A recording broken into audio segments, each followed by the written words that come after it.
Give me 10 minutes and I will prove to you that weekly planning works. Have you ever set a goal and completely forgot about it? Weekly planning is the answer. Have you ever been really overwhelmed with all your tasks? Weekly planning is the answer. Have you ever written something on the calendar like dad's birthday only to realize as soon as dad's birthday came, oh no, I didn't actually send him a card or send him a present, or you sent the gift late? Weekly planning is the answer. Weekly planning is seriously the answer to everything. I will show you my 3-step weekly planning routine. It just takes 10 minutes. And this is the advice I give to everyone. If I had one piece of advice, if I could get everyone in the world to follow one piece of advice, it would be weekly planning. Time is reality. So the way we allocate our time is the way we are choosing to design our lives. And if I was going to magically gift everyone with one gift in the world, it would just be having your time go how you want it to go. That's the epitome of an ideal life. So I'm gonna show you my 3-step weekly planning approach, and I'll give you specific questions as well. It's using my time funnel system. This is the system that is in the Potential Planner, which I sell. It's a system that people have used to plan trips around the world, to write books, to write music, to have it on Spotify, to have YouTube channels. It's seriously incredible. So let's get into it. So if we think about levels of time, you've got the year, the quarter, the month, the week, and the day.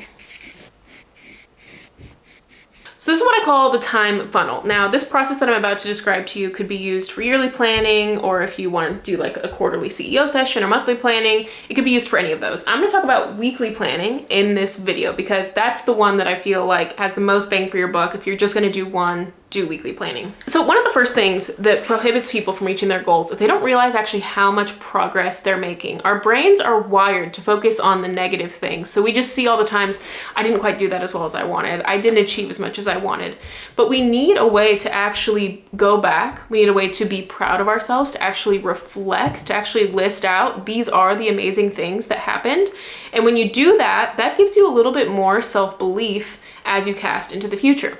So the first thing that I recommend people do is they start at the level that we're on, so we're weekly planning, and we're gonna go backwards. So we're gonna go back and just review the week. What things did I do that I said I was gonna do? How am I proud of myself? What things maybe didn't turn out perfect, and some I might, if I'm feeling really negative and down about myself, I might have called that a failure, but I'm actually proud of myself that I did that. You know what? I think that painting is ugly that I made, but I'm proud that I did it because I've never done that before. And so some routine to go back. And in the Potential Planner that I sell, there's questions. What are 10 amazing things that happened this week? What are the failures that you're actually proud of yourself for because they were a first attempt in learning? The second stumbling block that people run into with not reaching their goals is sometimes they'll just write a goal down somewhere. You know, they might put it in Notion and they never look at it again. Or they put it in, either might write it in a physical planner, but they never look at that page again. Or they write it in a bullet journal and never look at it again. And it's like a shirt that you just tucked away in a drawer in the back that you never look at, versus something that you regularly see, it's in front of your face, you have a goal and you always keep it in mind. So for that reason, the next step is to go a level up. So sometimes during monthly planning, people set goals. Okay, I've got this monthly goal. I want to write 500 words per day. But then they write it and they forget it. And we need to regularly look at those goals. Okay, if I set a monthly goal, I need to regularly reference that. So once a week during weekly planning, you say, what did I say that I wanted to do this month? And it basically helps you look up. You know, sometimes we're just so focused, like nose to the grindstone, like gotta get this done. We're just so focused in our life that we forget, like we wanted to work on our life. We wanted to look up. What was the bigger vision? The next step is kind of part of a yin-yang pair. So the yin part is kind of like the manifestation, the visualization, the emotion, how do I want it to feel, what do I want? And then the other part is the yang. It's how am I gonna execute? What do I need to do? What's on the actual to-do list? What's the task management? So the third step, and I'll just kind of write this jointly here, is to go forward on the weekly level. And this is the yin aspect. So I like to actually write down the vision. What is my vision for the week? I was recently, I can't remember if it was a podcast or a book that I had read, but in analyzing some of the most successful people, the number one trait they had in common was their visualizers. And a lot of times people talk about this in regards to sports, like before you shoot the basket, thinking about how you want it to go. And just that thought makes you more likely to actually get it in the basket. But also before you have an interaction, what do I want to get out of this conversation? What would a perfect outing with my family look like? What do I want to accomplish? What would a perfect week look like? And just kind of from a holistic perspective, imagining it and writing it down makes it much more likely to happen. So we're visioning what we want to have on a weekly level. And then the third issue that a lot of people have is sometimes they have really good intentions or a lot of good ideas, but they haven't done the very practical work of assigning it to time, of putting things on the calendar, you know, the very nitty gritty. Like a lot of times it's a lot more fun. Ooh, it's fun to vision. It's fun to think about ideas. It's fun to think about all the things we could do.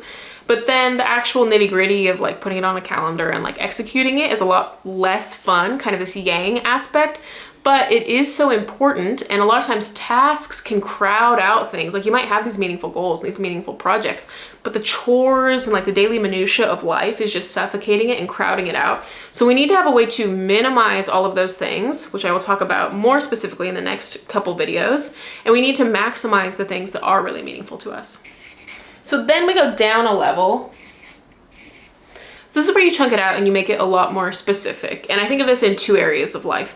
One, for your big meaningful goal, which is what we've been working on throughout this whole series. I will have the playlist for the rest of this series in the description box below, starting from what do we want to what's the goal to chunking it out to then the routines to make sure that it happens and how do we reevaluate. And so we chunk it out. We say, okay, I want to write 500 words today. I want to write 500 words tomorrow. And so you have daily outcomes that you've chunked out and you've actually put it specifically on the calendar. This is the time I want to do it.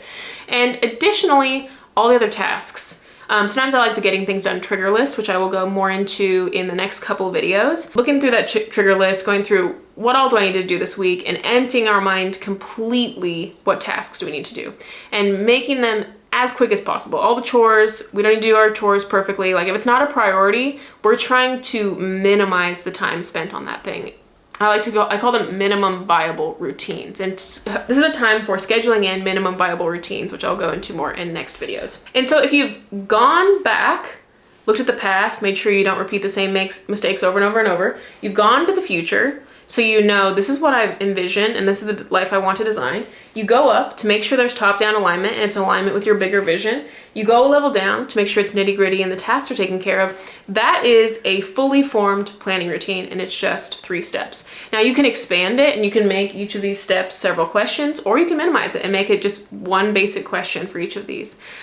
This process is what the potential planner takes you through. So if you are interested in that, I will have that linked in the description. It's about to be the new year. I'm so excited to get started on the visioning questions. So I'll have the planner linked. I'll have the rest of the playlist linked in the description, or you can click here.